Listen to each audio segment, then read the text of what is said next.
SSC 26 ব্যাচের শিক্ষার্থীরা 2টা পর্বের মাধ্যমে অলরেডি কিন্তু তোমাদের 5টা অধ্যায় কমপ্লিট করে দিয়েছি।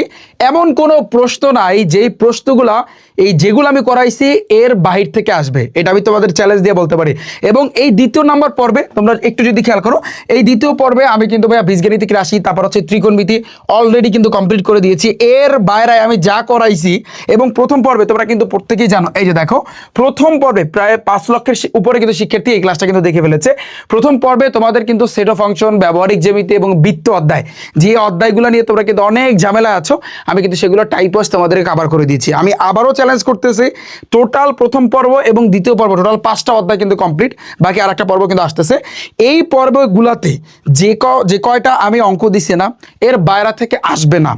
কোনো এমন কারো ক্ষমতা নাই যে এই কোশ্চেন যেগুলো করাইছি, যে টাইপগুলো করাইছি ওগুলোর বাইরে থেকে আসবে, কোনো বোর্ডের ক্ষমতা কিন্তু নাই। এটা আমি চ্যালেঞ্জ দিয়ে বলতে পারি। বুঝতে পারছো? তুমি জাস্ট ক্লাসটা দেখো, ক্লাস দেখলে ভাইয়া তুমি বুঝতে পারবা। এবং আমি অনুরোধ করবো ভাইয়া তোমাদেরকে, ফর এক্সাম্পল বীজগাণিতিক রাশি, এই যে দ্বিতীয় নম্বর যে পর্বটায়, এই পর্বে কিন্তু বীজগাণিতিক রাশি এবং ত্রিকোণমিতি আছে। তুমি যেটা করবা, বীজগাণিতিক রাশিতে ওভারঅল মিলায় কিন্তু 7 থেকে 8টা টাইপের অঙ্ক আছে। তুমি এই 7 থেকে 8টা টাইপের নিয়ম ডাইরেক্ট মুখস্থ করে ফেলবা।